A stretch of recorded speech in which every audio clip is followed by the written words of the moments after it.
Aconteceu na Casa Espírita Immanuel Cristiniano, pelo Espírito Nora. Capítulo 14. Última tentativa. O efeito foi imediato. Logo um clima de união pairava no ambiente físico, no centro representante da doutrina espírita.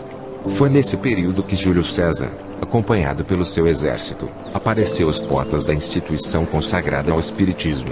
Diante disto, os amigos espirituais preparavam-se para a resistência e libertação dos espíritos infelizes. O mentor convocou rapidamente as equipes protetoras, traçando energicamente estas orientações. Meus amigos, é preciso agirmos com presteza.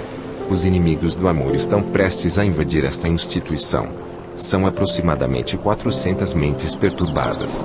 Reforcemos os companheiros responsáveis pelas tarefas protetoras, não esquecendo da vigilância e da oração, a fim de que não nos falte a proteção superior. As entidades sublimes, responsáveis por esta casa, estão para chegar a qualquer momento. Terminadas as orientações, o espírito responsável pela instituição fez pequena prece.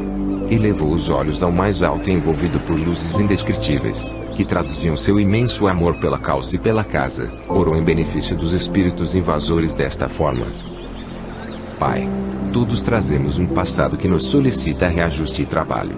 Quem de nós já não perambulou perdido e lunático pelo reino das sombras? Quantas vezes, entregues à cegueira de nossas paixões inferiores, transformamo-nos em verdadeiros carrascos? Hoje, libertos desses sentimentos pelo trabalho árduo, e pelos incontáveis testemunhos, estamos despertos para a consciência cristã, colocando-nos à disposição para o amparo amigo. Contudo, Senhor, nós te suplicamos. Concede-nos a força necessária a fim de que o teu amor possa vibrar nos corações iludidos, nas mentes enganadas, nas almas angustiadas. Dá-nos a sublime oportunidade de abraçarmos aqueles que caíram no caminho, os que foram maltratados no mundo, os que se revoltaram, aqueles que deixaram o coração endurecer por não entenderem tuas sábias leis. Concede-nos, Pai, a grata satisfação de sermos o bom samaritano da parábola de Jesus, que movido de íntima compaixão socorreu a pessoa humana em necessidade, sem se preocupar com a procedência do assaltado, se era pobre ou rico, moralista ou pecador, virtuoso ou malfeitor, socorrendo-o por ser simplesmente uma criatura humana, executando, em verdade, o maior mandamento. Hoje, estas almas se converteram em nosso próximo, pois que nos aproximamos delas com sincero interesse. Permite, por fim, que neste encontro que se assemelha a uma guerra, possamos transformá-lo num grande despertar das consciências comprometidas com o próprio progresso, abraçando-os junto ao peito, revelando, através de nossas atitudes, o teu eterno amor. Sê, por fim, Senhor, o sol de eterno fulgor que ilumina e aquece as almas mergulhadas nas águas glaciais da ignorância humana, para que, esclarecidas pelo teu amor, possam encontrar o caminho que leva a ti. Encerrada a petição, o amigo espiritual dirigiu-se às portas da instituição e o clima estava bastante tenso. De repente vozes terríveis foram ouvidas gritando em conjunto, numa espécie de jogral das trevas. Derrubem as barreiras magnéticas. Fora os amigos da luz. Fora os seguidores do Cristo. A casa é nossa. Nossa. Já era madrugada e a manifestação dos inimigos da paz continuava. Gonçalves, ao lado de Júlio César, analisando a situação, permanecia em profundas reflexões, mas cumpria ordens organizando a massa. Contudo, estava tristonho. No fundo, sabia que mais uma vez seriam impedidos de continuar, que o mandante estava profundamente cego de ódio, além de pensar exclusivamente em si, na sua posição.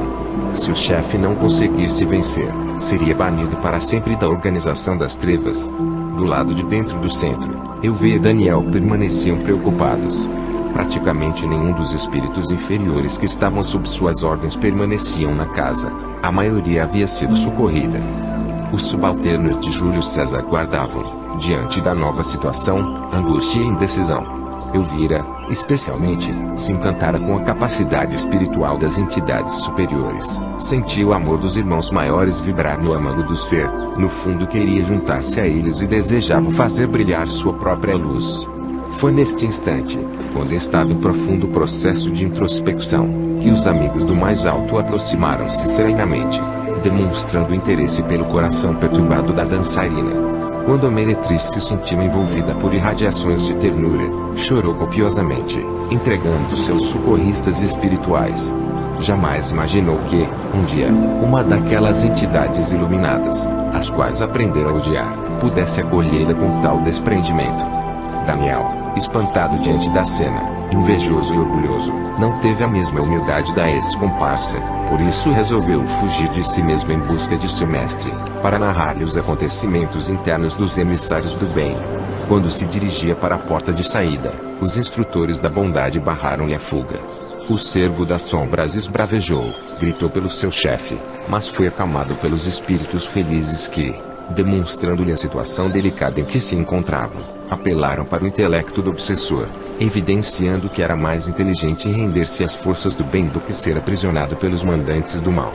Daniel, profundamente comovido, verificando o poder que partia dos corações amigos, fitando longamente o rosto do cooperador bondoso, deixou verter algumas lágrimas, rendendo-se ao abraço afetuoso da verdade.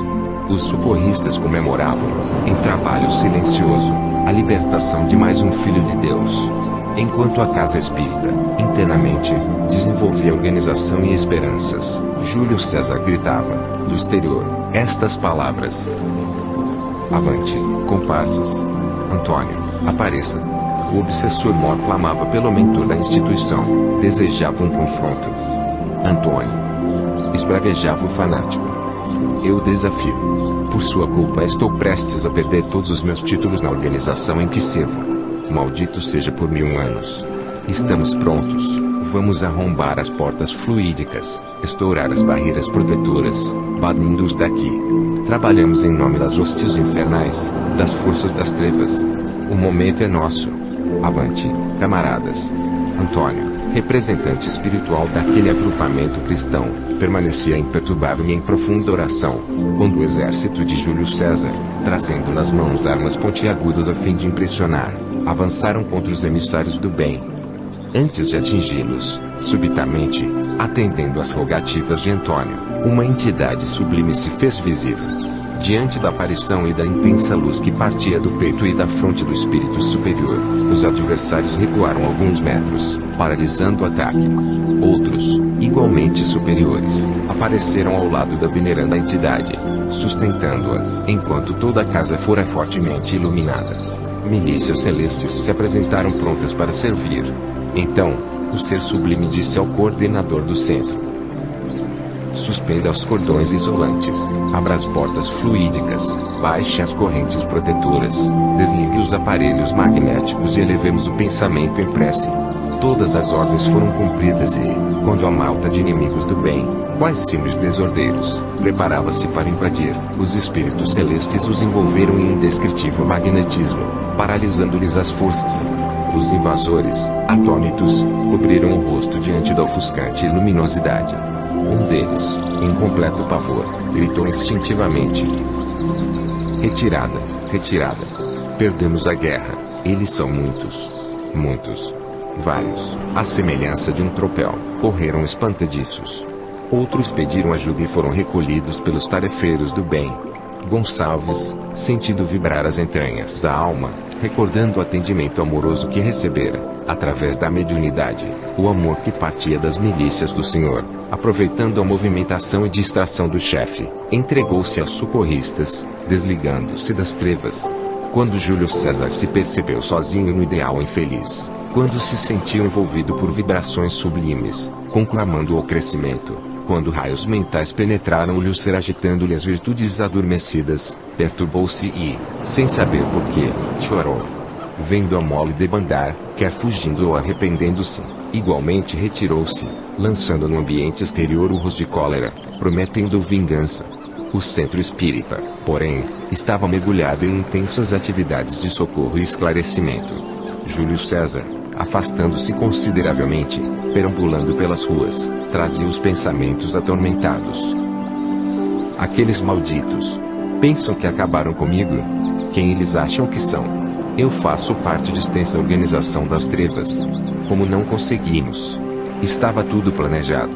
Gonçalves! Gonçalves! Gritou o preposto das sombras, clamando pelo servo. E diante do silêncio que se fez, concluiu: O infeliz deve ter debandado. Fracos. Inúteis. O que será de mim agora? Que direi aos meus superiores?